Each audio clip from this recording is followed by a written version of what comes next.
Jax's revenge domain. I stood frozen as Sophia Palmer swept into my production floor, her entourage of executives trailing behind her like she owned the place.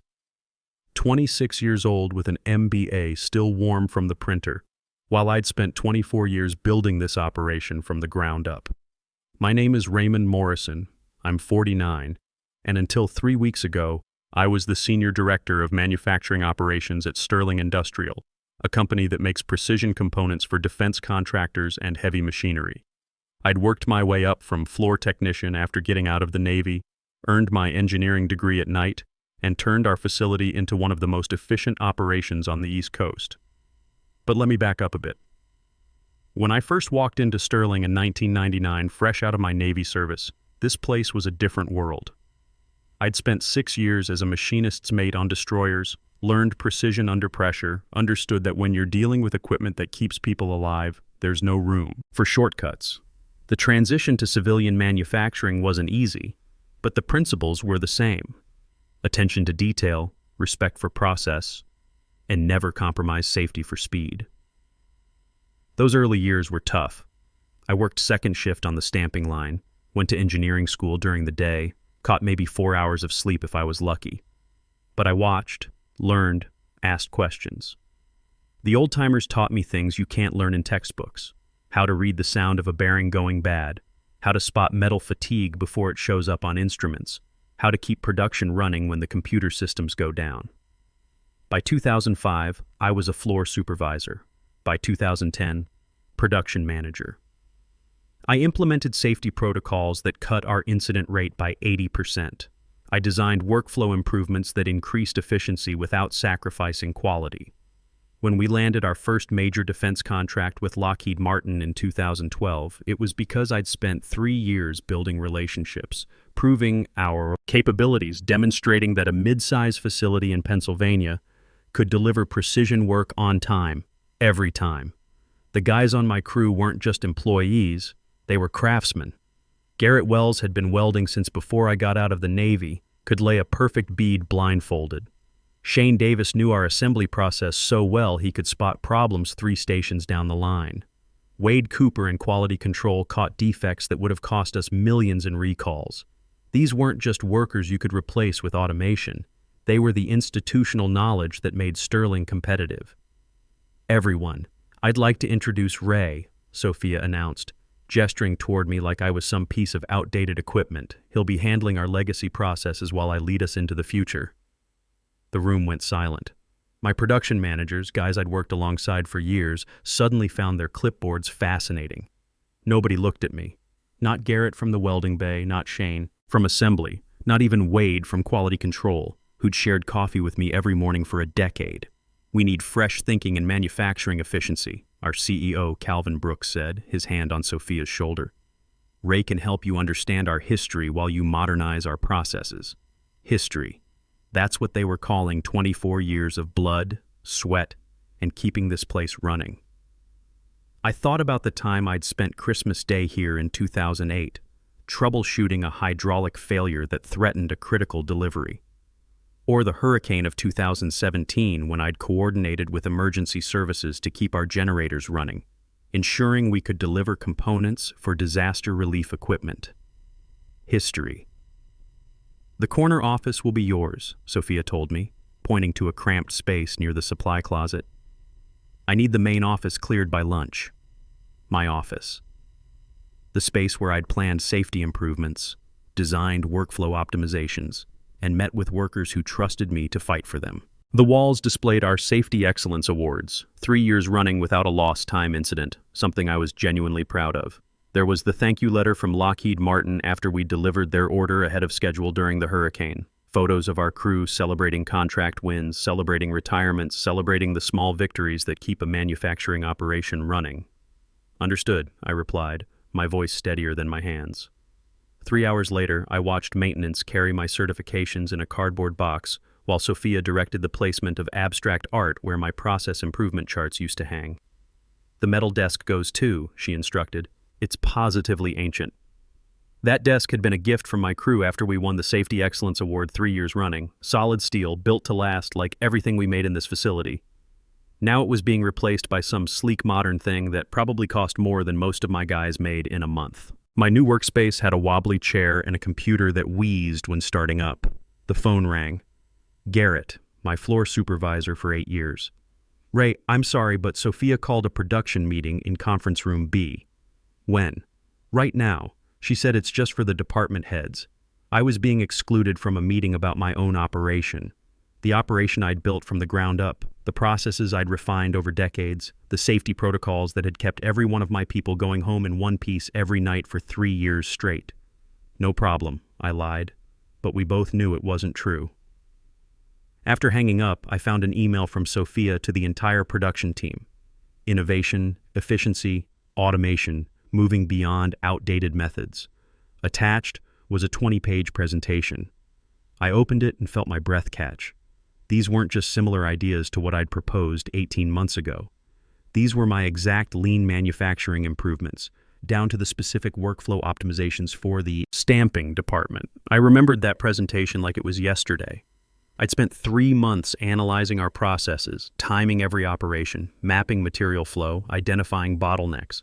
The centerpiece was a reconfiguration of our assembly line that would reduce cycle time by 15% while improving ergonomics for the workers. Calvin had called it interesting but too expensive when I presented it. Now here it was, word for word, with Sophia Palmer's name at the top. But as I read deeper, my engineering background kicked in. Something was wrong with her modifications. She'd taken my efficiency improvements but stripped out the safety buffers I'd built in. The maintenance schedules were cut in half. The quality checkpoints were reduced. She was promising gains that looked impressive on paper but would be disasters in practice. My phone buzzed. Text from Shane in assembly. Ray, can you swing by Station 7? Something's not right with the new protocols. I walked out to the floor, my real office. The sounds, the smells, the rhythm of production. This was where I belonged. Shane was standing by the main conveyor, looking frustrated. What's the problem? This new efficiency thing Sophia rolled out yesterday, he said, showing me a tablet with updated procedures. She's got us skipping the torque verification on the mounting bolts. Says the pneumatic system is precise enough that manual checking is redundant. I looked at the protocol change. My stomach dropped. Those mounting bolts secured components that went into helicopter landing gear assemblies. Skip the verification and a loose bolt could cause a catastrophic failure. Shane, keep doing the verification. I don't care what the tablet says. But she said anyone not following the new protocols would be written up for insubordination. There it was. Sophia wasn't just stealing my work. She was putting people at risk to hit her numbers. I thought back to my Navy days, working on weapon systems where a single, loose connection could mean the difference between life and death. You don't cut corners with safety, ever. Let me handle Sophia. You keep doing the job right. I walked back through the facility, really looking at what was happening. At Station 3, they'd removed the second quality inspector, the one who caught defects the automated systems missed. At the welding bay, they'd increased line speed by 20% without adjusting the cooling time. Garrett was shaking his head as he watched newer welders struggle to keep up. In the maintenance shop, I found Wade Cooper updating work orders. Ray, thank God you're here. Look at this. He showed me the new preventive maintenance schedule. She's doubled the intervals on everything. Bearings that should be checked monthly are now quarterly. Hydraulic filters that should be changed every 500 hours are now 1,000. What did you tell her when she proposed this? I told her these intervals were set based on manufacturer recommendations and our own failure data. She said I was being overly conservative, that modern equipment doesn't need such frequent maintenance. I looked at the maintenance logs Wade kept, 15 years of meticulous records. Every bearing replacement, every pump rebuild, every unexpected failure. The data was clear. Our current intervals kept us running at 98% uptime. Sophia's changes would save money in the short term, but guarantee expensive failures within 6 months. A sticky note appeared on my desk at 4:30. My office 5 p.m. sharp. Sophia. I found her leaning against my old desk, tapping on her phone. The abstract art was already hung, replacing the photos of our team achievements. She'd even changed the coffee maker. Some fancy single-serve machine instead of the old pot that had brewed coffee for crews working double shifts. Sit, she said without looking up. I remained standing. She finally glanced up. Your manufacturing optimization proposal was well received in today's executive meeting. You mean my manufacturing optimization? Her smile didn't waver. Your research was useful groundwork, certainly. But groundwork isn't architecture, Ray. I've modernized and elevated your basic concepts into something actionable. You copied my work word for word in some sections. That's a serious accusation, she replied, setting her phone down, especially from someone in your position. My position. People who've been at one company too long often grow territorial, change resistant. Calvin understands this transition might be difficult for you. I thought about the guys on the floor, following dangerous protocols because they were afraid of being written up, about maintenance schedules that would cause failures, about quality checks being eliminated on components that kept aircraft flying safely. Is that why you excluded me from my own production meeting today? She sighed theatrically. I needed candid feedback about operational leadership. People aren't comfortable speaking honestly with their former supervisor present. The implication hit like a punch. She'd been gathering complaints about me, probably recording every conversation like she was building a case. We're restructuring the department next month, she continued. Some positions will be eliminated, others will evolve. Your future here depends entirely on your ability to adapt. The threat was clear. Fall in line or get out. But I'd spent too many years learning that sometimes standing your ground is the only option that doesn't get people killed. Is there anything else? Yes. The Hartwell Industries inspection tomorrow. I'll handle it. Hartwell, our biggest defense contractor. Their quality control manager, Jack Peterson, had specifically requested me for their annual facility review. We'd worked together for 8 years, built trust through consistent delivery and transparent communication. Jack specifically asked for me to present. I spoke with Jack this morning. He understands the new direction. She was systematically stripping away everything I'd built, my role, my relationships, my reputation. But more than that, she was setting up Sterling for failure and taking a lot of good people down with her. That's all, she said, attention back on her phone. I walked out, passing the glass-walled conference room where my production team still sat in their meeting. They fell silent as I passed, eyes darting away. Whatever Sophia had told them had changed something fundamental. These were guys who'd trusted me for years, who'd come to me with problems, both professional and personal, who'd never hesitated to speak their minds around me. Now they looked uncomfortable, guilty. On my cramped desk, a new email from HR, Performance Improvement Plan, confidential. A formal PIP, the first step toward termination. The document listed resistance to new leadership and inflexible management style. There were specific examples. Times I'd supposedly undermined Sophia's authority, questioned her methods, created discord among the team. Most of it was twisted versions of real conversations.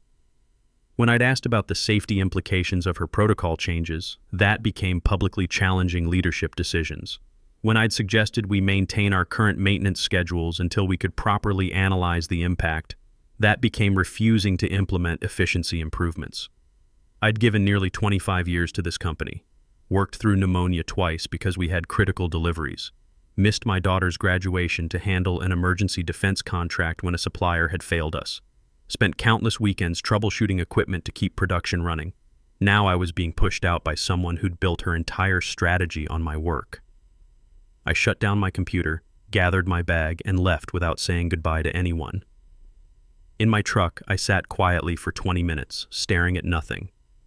The parking lot where I'd parked for 24 years, where I'd taught Shane how to parallel park when he got his first truck, where Garrett and I had shared countless coffee breaks planning production schedules. A strange calm replaced the initial shock. They thought they were watching a man being gradually erased. They expected anger, outbursts, a resignation letter. They had no idea who they were dealing with. That night, I didn't vent to my wife or call my Navy buddies. Instead, I opened my personal files and began working. Not on my resume, not on a complaint to HR, on something that would change everything. See, what Sophia didn't understand about manufacturing is that everything leaves traces. Every process, every safety shortcut, every efficiency gain, it all shows up in the data if you know where to look. And after 24 years, I knew exactly where to look. I'd been tracking our production metrics, safety incidents, and equipment maintenance schedules since I was a floor technician. Not for this moment specifically, but because in manufacturing, institutional, knowledge can mean the difference between life and death. In the Navy, we called it lessons learned, documenting everything so the next guy doesn't make the same mistakes. My personal files went back to 1999. Every equipment modification, every process change, every near-miss incident, and how we'd prevented it from happening again. When you're dealing with precision components for aircraft and defense systems, there's no such thing as minor details. What I found as I dug through those archives made my hands shake. Sophia's innovations weren't just copied from my proposals. They systematically eliminated safety protocols I'd implemented after a near-fatal accident in 2013, a hydraulic press failure that had nearly taken Shane's arm off, caused by exactly the kind of deferred maintenance Sophia was now pushing. I pulled up the incident report from that day. Equipment that should have been inspected monthly had gone 6 weeks without maintenance because of budget pressures. The backup safety system had been bypassed to increase production speed. When the primary hydraulic line failed, there was nothing to stop 40 tons of pressure from crushing everything in its path. Shane had gotten lucky. A split-second decision to step back had saved his life. That accident had changed everything at Sterling. We'd implemented redundant safety systems, expanded our maintenance schedules, added quality checkpoints that caught problems before they became disasters. Our insurance costs had actually gone down despite the additional safety measures because our incident rate dropped to nearly zero. Now Sophia was systematically rolling back every one of those improvements. But there was more. As I traced the connections, I realized Sophia's background didn't add up. Her previous company, Advanced Manufacturing Solutions in Ohio, had declared bankruptcy 8 months after implementing similar efficiency improvements. I pulled their public filings, their insurance claims, their worker compensation reports. The pattern was identical. Deferred maintenance, reduced quality controls, safety protocols eliminated in the name of efficiency. AMS had seen a 6-month spike in productivity numbers, just long enough for the quarterly reports to look good. Then the equipment failures started. A bearing failure that shut down production for 3 weeks. A quality control miss that resulted in a massive recall. A safety incident that triggered OSHA investigation and fines. The bankruptcy filing listed equipment failure cascade as the primary cause of business failure. But looking deeper into the timeline, I found something interesting. 3 months before AMS declared bankruptcy, they'd sold their client contracts and intellectual property to a holding company. The same holding company that had recently acquired a 40% stake in Sterling Industrial. I worked through the night, gathering documentation, cross-referencing equipment specs, analyzing failure patterns. The coffee pot in my kitchen worked overtime as I built a comprehensive picture of what was really happening. This wasn't incompetence or even simple corporate greed. This was systematic industrial sabotage disguised as efficiency improvements. By morning, I had compiled something that made my hands tremble as I saved the file. Equipment failure projections based on Sophia's maintenance schedule changes. OSHA violation documentation for her safety protocol eliminations. And most damning, a complete analysis of how her innovations matched the exact pattern that had destroyed Advanced Manufacturing Solutions. The evidence was overwhelming, but I needed to present it carefully. In the Navy, we'd learned that timing is everything. Present your case too early, and people dismiss it as speculation. Too late, and the damage is already done. I arrived early, before the security guards finished their rounds. The facility was quiet, just the hum of equipment in standby mode and the distant sound of the overnight cleaning crew. I placed a single manila folder on Sophia's desk with a simple note. For your review, equipment compliance and safety projections. Then I left for my 8 a.m. safety inspection of the new stamping equipment, maintaining my normal routine while the bomb I'd just planted ticked quietly on her desk. When I returned at 10:30, something had clearly happened. Workers huddled in small groups, conversations stopping when I passed. Security guards stood outside the executive offices. The atmosphere felt electric, like the moment before a thunderstorm breaks. Garrett hurried over, eyes wide. "What did you do?" "I shared some safety concerns," I replied. Sophia ran straight to Calvin's office 20 minutes ago. Then corporate security showed up.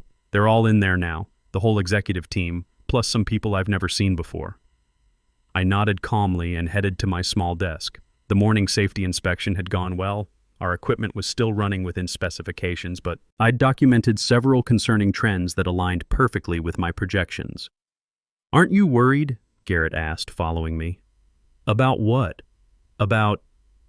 He gestured toward the executive offices where voices were definitely raised behind closed doors.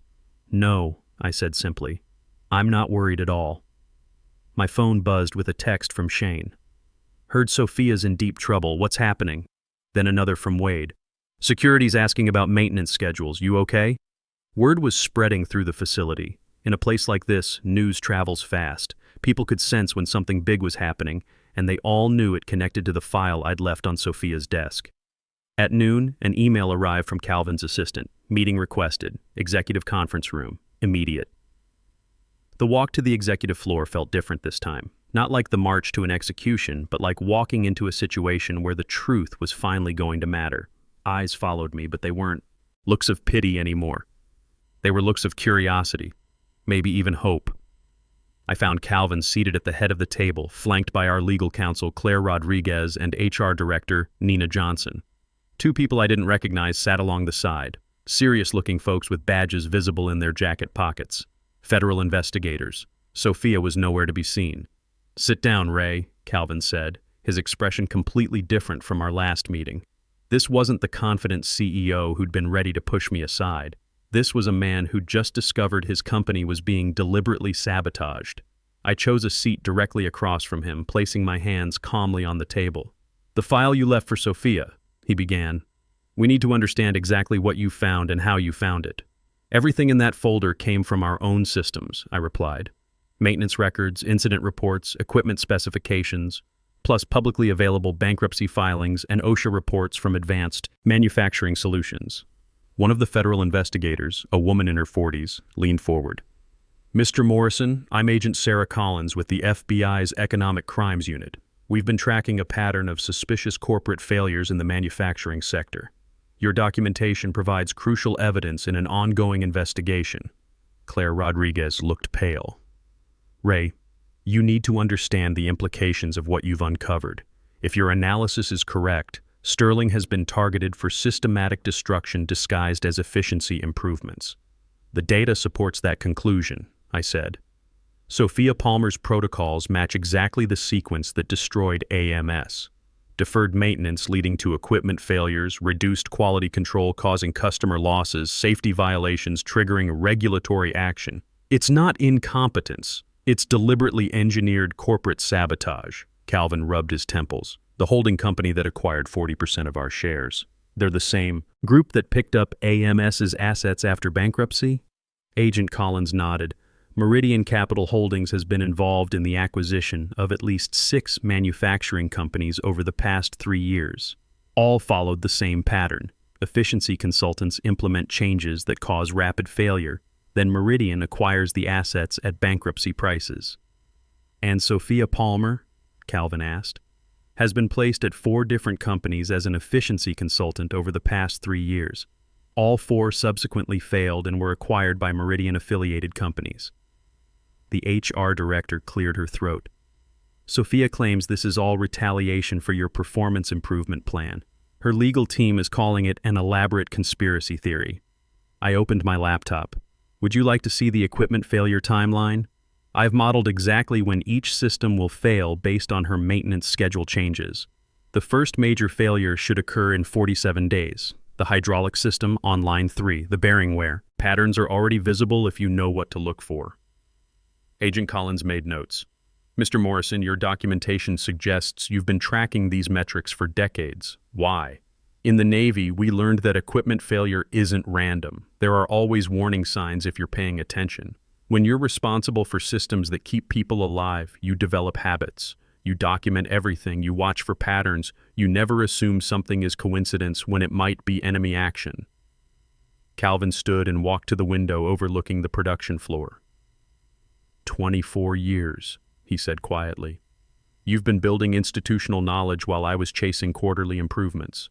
"Institutional knowledge isn't just data," I replied. "It's understanding how things really work versus how they're supposed to work on paper. It's knowing that when Shane tells you something sounds wrong with a machine, you listen, because he's been listening to that machine for 15 years. Agent Collins closed her notebook. "Mr. Morrison, we'll need your full cooperation in this investigation. Your documentation may be crucial in building cases against not just Sophia Palmer, but the entire network she's working with." "Of course." Calvin turned back to the table. Ray, I owe you an apology. More than that, I owe you gratitude. You may have saved this company and protected 400 jobs. 3 months later, the federal investigation had expanded to include 12 companies across 8 states. Sophia Palmer faced charges for industrial espionage, conspiracy, and wire fraud.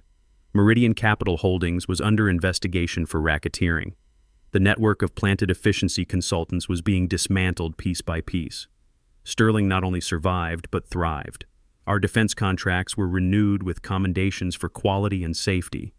The team had rallied around the idea that we'd been targeted because we were good at what we did, good enough to be worth stealing from. I didn't want revenge. I wanted respect for the work we do, the knowledge we've built, and the responsibility we have to keep people safe. Sometimes the greatest victory isn't destroying your enemy.